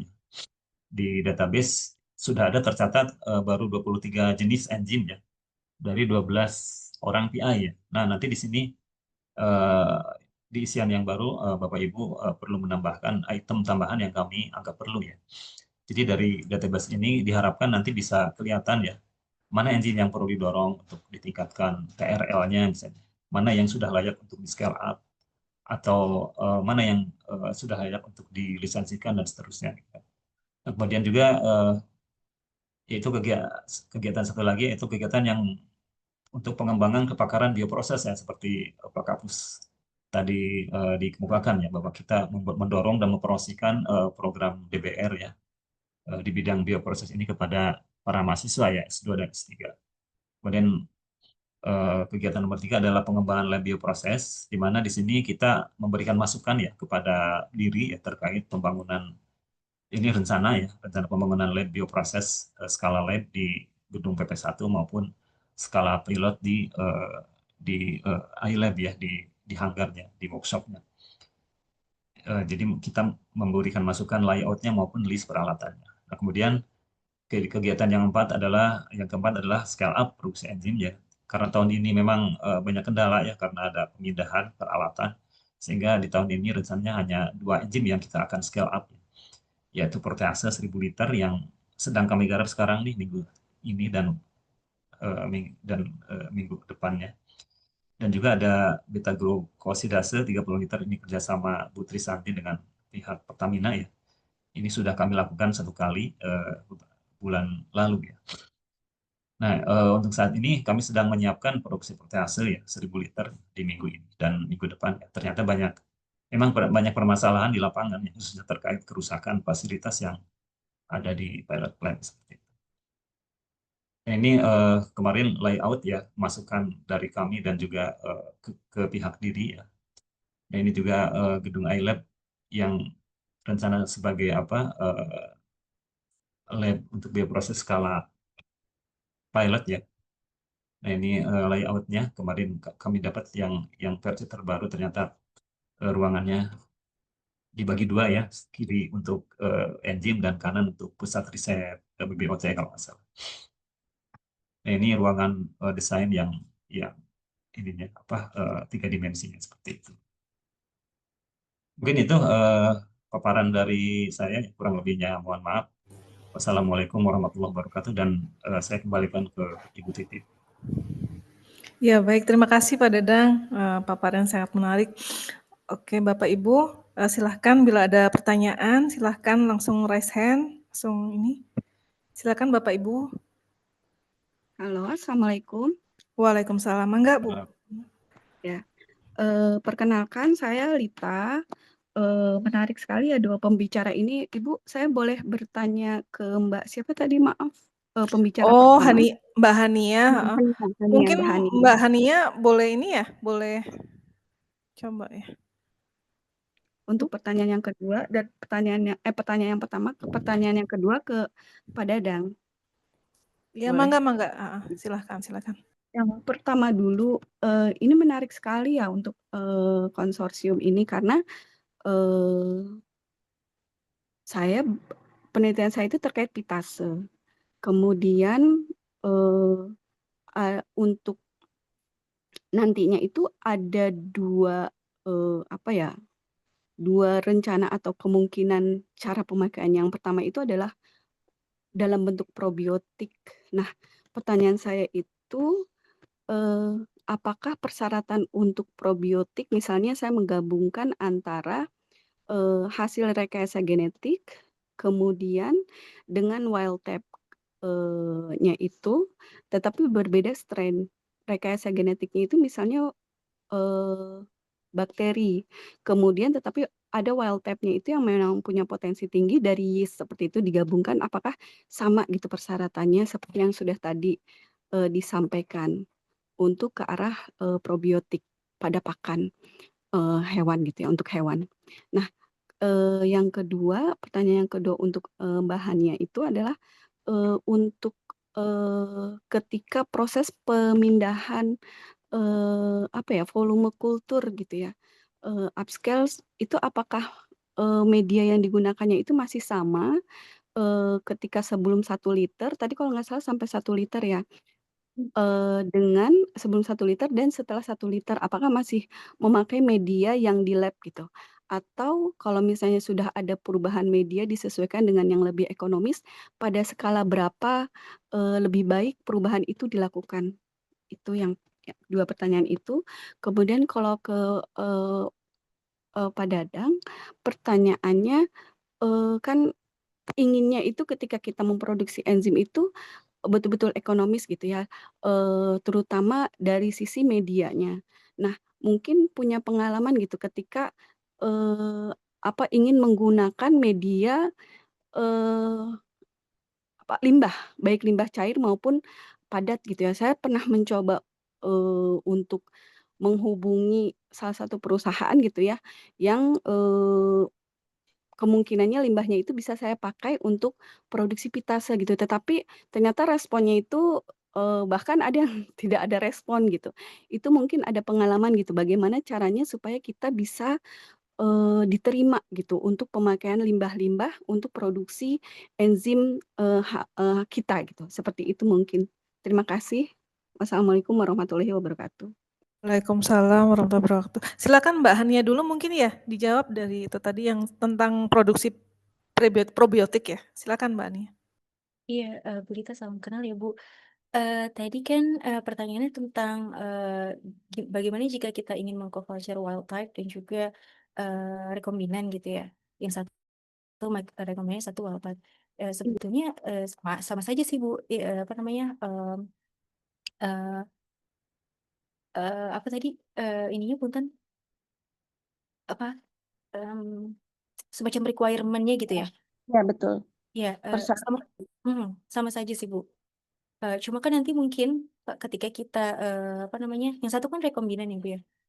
Apakah dia, eee tergantung dari desain ininya juga, rekayasa genetiknya. Apakah dia butuh, antibiotik? Apakah antibiotiknya itu, apa namanya, eee, jenis mikroba yang wild type itu, resisten atau tidak, itu harus diinikan juga, apa namanya, di-profiling juga. Nah, kalau Bu Lita sendiri, bagaimana Bu ininya, karakter yang rekombinan Ibu? Untuk rekombinan ini sedang dikerjakan kebetulan, tetapi, untuk yang yeast ini, kita belum mengecek ya untuk antibiotiknya itu resisten terhadap apa dan sebagainya, seperti itu. Baru sampai WGS dan ternyata memang punya potensi, yang akan sejalan dengan, rekayasa yang sedang saya kerjakan ini gitu. Mhm. Jadi Itu kalau bagus sekali masukannya, saya jadi, oh ya terbuka iya. juga, oh ya harus dicek dulu antibiotiknya itu seperti apa. Kalau bisa mungkin yang, plasmid free ya. Jadi, apa namanya, langsung direkayasa secara genomik saja. Karena itu jauh lebih mungkin kita agak effort di awalnya gitu ya untuk merekayasa, genetiknya, tapi, apa namanya, ke proses, sampai nanti upscaling itu kita tidak perlu lagi memikirkan tentang, apa namanya, konsumsi antibiotiknya dan segala atau, kestabilan plasmidnya gitu.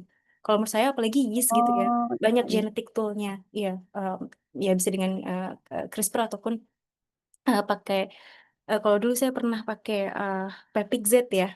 Jadi, memang, apa namanya, pakai plasmid tapi yang sudah langsung integrasi ke kromosom, seperti itu. Oke, Iya, iya, heeh. heeh. Terima kasih banyak Terus, ini masukannya. kemudian yang kedua apa Ibu? Aduh punten saya tuh agak-agak Terkait media, perubahan media oh iya, dari skala lab ke skala yang lebih besar itu kan itu ada perubahan atau masih tetap menggunakan kan nggak mungkin saya nanti produksinya pakai LB gitu atau itu kan mahal gitu ya atau pakai, NB gitu, seperti itu. Terima kasih. Iya, Pada volume berapa bagusnya dirubah gitu medianya itu. Terima kasih. Kalau yang saya ini ya dari pengalaman-pengalaman saya itu pada akhirnya kita akan lebih murah itu kan menggunakan defined medium ya Bu. Ya, jadi yang garam-garam saja ya kan dengan carbon source yang mungkin entah itu bisa dari limbah ataupun dari eh, sumber-sumber karbon yang seperti gliserol gitu. Nah, itu memang kalau saya pribadi ya harus dari skala labnya gitu. Harus dari skala lab apa namanya? Dari skala flushnya kalau bisa gitu. Tetapi untuk scale up itu penting juga untuk dicoba di minimal 1 liter dulu sih Bu kalau kalau kalau kalau saya pribadi ya minimal 1 liter baru lama-kelamaan di upscale ke bisa ke 10 liter, terus kemudian 50, 100 dan selanjutnya gitu. Tapi perlu gitu. Em, ya minimal penggantian media define medium itu di 1 liter sih kalau saya. Tapi mungkin Pak Dadang punya jawaban lain ya karena Pak Dadang lebih ahli di upscaling. Gitu. Baik, Mbak. Terima kasih banyak. Terima kasih. Iya, Mbak Ania mau tanya, kalau misalkan apa jenis produk itu apakah berpengaruh ya? Misalkan kita ingin produksi apa itu yang kayak tadi itu ya, probiotik itu kan mungkin komponen itunya chemical-nya lebih besar ininya gitu ya, apa itu strukturnya seperti itu, apakah itu juga concern ya seperti itu sih? Antibiotik kan senyawanya seperti ini gitu, terus kemudian kalau flavor kan kecil-kecil gitu, apakah itu juga ini ya? Sebenarnya itu kalau menurut saya untuk aktivasinya tidak terlalu berpengaruh untuk interaksi mikrobanya ya Bu ya. Eh, karena meskipun misalkan molekulnya besar, tetapi kalau si bakteri partnernya ini tidak peduli gitu ya terhadap keberadaan senyawa tersebut, tidak mengkonsum, tidak, Oke. ya itu akan baik-baik saja gitu. Oke oke. Oke, terima kasih Mbak Nia. Oke, untuk pertanyaan selanjutnya dari Bu Lita juga ini untuk Pak Dadang ya. Pak Dadang, bagaimana cara produksi enzim biar lebih ekonomis gitu untuk memanfaatkan limbah dengan apa kapasitas yang lebih besar gitu. Silakan Pak Dadang. Ya, baik, Bu Rita, terima kasih atas pertanyaannya ya terkait dengan penggunaan limbah ya, limbah saya maupun padat. Memang ini pemanfaatan limbah ini ya tidak hanya mengatasi masalah lingkungan juga ya, tapi juga menciptakan nilai ekonomi ya. Jadi sesuatu hal yang bagus ya. Tetapi untuk kita yang memproduksi misalnya untuk enzim, pertama syaratnya ya untuk menggunakan media limbah itu kontinu enggak gitu kan, terjaga enggak intinya supply chain-nya gitu kan. Apabila misalnya limbah cairnya sedikit dan memang tidak kontinu itu akan merepotkan kita sebenarnya. Ya meskipun itu misalnya gratisan gitu kan, tapi kalau memang tidak kontinu itu akan mengganggu ya lini produksi gitu kan. Dan juga kalau menggunakan limbah itu memang kelemahannya itu eh, pertama harus di pretreatment. Nah, itu juga harus distandarisasi, juga dianalisis kandungannya ya karena komposisi limbah itu tidak seragam. Kadang di hari ini segini, kadang hari berikutnya segitu gitu kan. Nah, itu juga bisa menghambat nanti hasil produksi. Dan juga kadang-kadang dengan limbah ini ya konversinya karena memang rendah ya kandungannya itu akan lebih rendah ya efisiensi konversinya. Jadi pengalaman kami ya misalnya ketika memproduksi silanase ya waktu dengan BUIS, timnya BUIS. Jadi kami menggunakan media murah dalam bentuk tongkol jagung ya. Tongkol jagung ini memang untuk musim-musim tertentu melimpah sih ada di pasaran. Tetapi kami perlu pretreatment ya dengan menggunakan gilingan itu kan untuk menjadi supaya tongkol jagungnya itu powder gitu. Itu yang pertama. Yang kedua juga harus menambah fasilitas juga gitu kan berupa peralatan untuk menggiling dan juga untuk menyaringnya ketika fermentasi itu selesai gitu.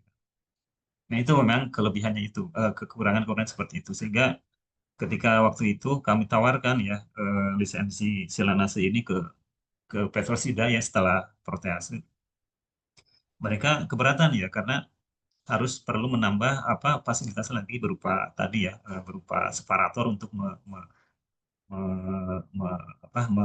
memisahkan tongkol jagung yang cukup banyak di fermenter. Selain itu juga nanti efeknya itu ke cleaning ya, cleaning fermentor ketika menggunakan limbah-limbah yang istilahnya limbah itu cleaningnya itu akan sulit dilakukan. Jadi perlu treatment khusus supaya fermenter itu menjadi bersih kembali. Jadi itu Bu, kalau memang di pasaran ya ada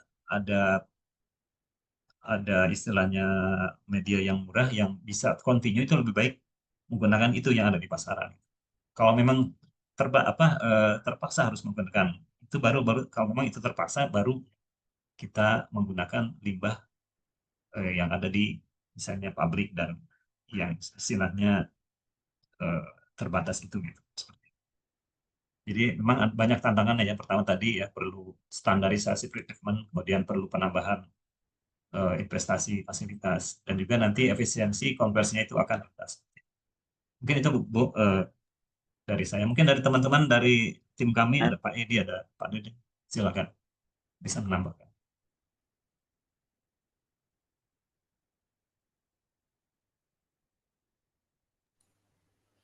Oke, barangkali ada ini. Pak, mohon maaf. Iya, silakan Bu Lita. Kalau terkait untuk penggunaan limbah tersebut, kalau terkait untuk punten, kalau terkait untuk penggunaan limbah tersebut, bagaimana prosedurnya itu sudah pernah Pak, maksudnya Maaf, kurang terputus saja.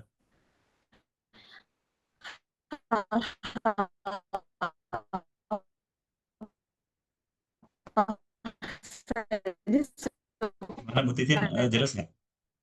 Iya, kurang jelas Bu Lita, mereka mohon bisa, maaf. Kelihatannya sinyalnya Ibu Lita ya. supaya mereka bisa mohon maaf Pak, kalau terhadap perusahaan untuk izin dari perusahaan ada Bu, maaf. Iya, jelas. Silakan. Untuk izin penggunaan limbah sendiri, apakah ada prosedurnya Pak? Pengalaman dari Bapak, mohon maaf. Untuk izin pemakaian limbah. Untuk perizinan, kebetulan saya tidak punya pengalaman ya, karena memang belum pernah langsung ngambil dari limbah dari perusahaan. Cuman pasti di situ ada ini ya, misalnya limbah itu termasuk limbah apa gitu kan, apakah B3 atau lain. Kalau bukan itu biasanya lebih mudah, tapi kalau limbah B3 kan tidak bisa digunakan ya. Jadi mau tidak mau yaitu harus di treatment di perusahaan terpisah, kalau tidak salah seperti itu. Tapi kalau memang di luar B3 biasanya aman-aman saja, misalnya untuk penggunaan sludge gitu kan, saat di pabrik batu bara biasanya bisa langsung diambil tanpa ada tidak ada aturan yang memberatkan. Izin Mungkin dari teman lain menambahkan ada. kali ya, Pak Dadang? Kenapa? Izin menambahkan. Ya, silakan. Kalau pengalaman dulu sempat mau menggunakan tongkol jagung untuk produksi silanase ya, yang dari CM1. Ini ada uji-uji untuk kayak semacam cemaran mikrobanya, logam berat, seperti itu sih Pak. Jadi kayak bahan baku yang standar lah gitu. Ada ujinya seperti itu juga. Jadi waktu itu kan dipersiapkan untuk yang petrosida yang untuk produksi berikutnya. Jadi penyedianya juga ini dari yang apa sih? Saya lupa koperasinya atau apa, yang perkebunan jagung, yang punya ladang jagung. Nah itu jadi menampung tongkol jagungnya, tapi tongkol jagungnya itu dicek itunya Pak, untuk masuk ke petrosidanya. Jadi waktu itu sempat ada omongan seperti itu sih. Mungkin sebagai gambaran, kita sendiri belum pernah sampai yang ada kontinu langsung ya, karena dulu pakainya lebih ke yang molase. Molase juga ada uji cemaran mikrobanya, uji logam beratnya juga.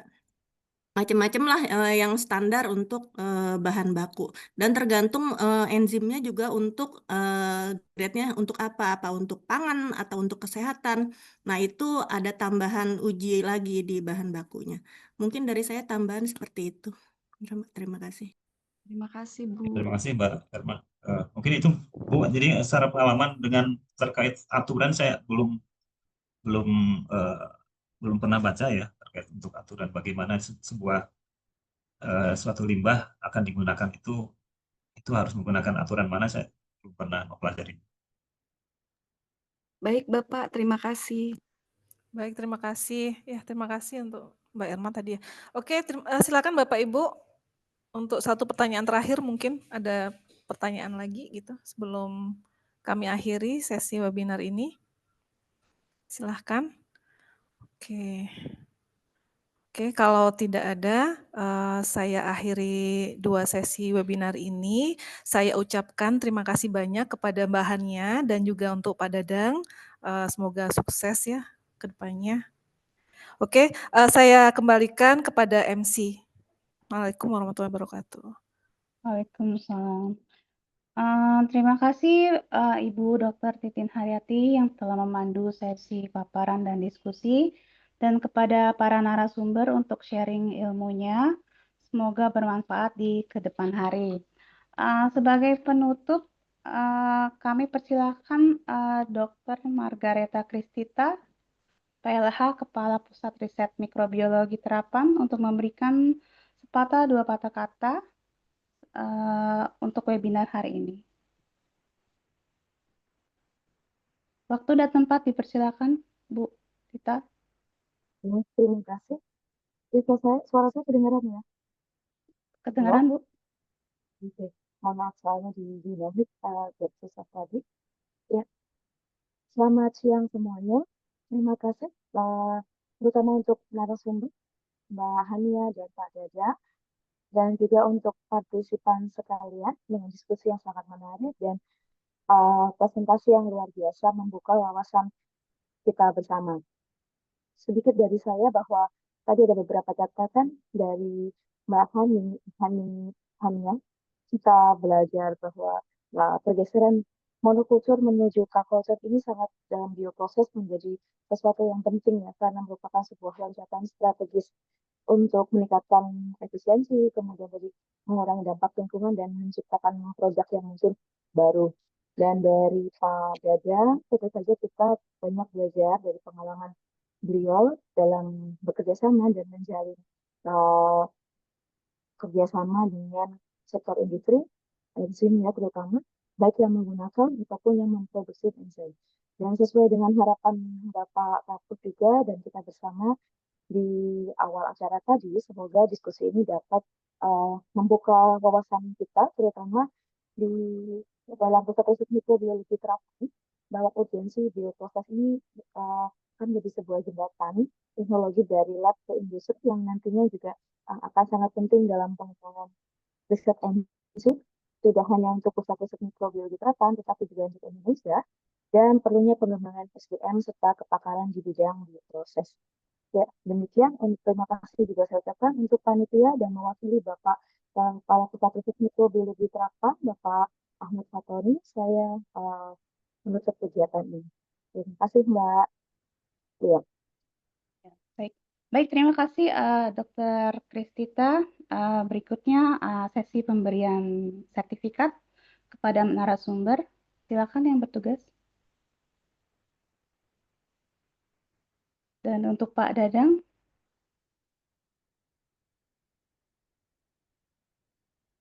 Ya. Baik, terima kasih kepada para narasumber. Untuk penutup, saya akan memberikan sedikit pantun. Hari Minggu ketemu Pak Kusir, beliau sedang mengendarai delman. Terima kasih Bapak Ibu yang sudah hadir. Semoga webinar ini bermanfaat di masa depan. Baik untuk yang bertugas, Mbak Tita, Mbak Titin, dan para narasumber, sampai jumpa lagi. Dan Bapak Ibu sekalian, sampai jumpa lagi di webinar berikutnya. Iya. Terima kasih. Ya, terima kasih. Ya.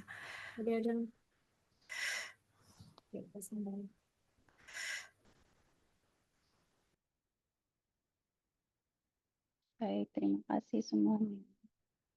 Izin live.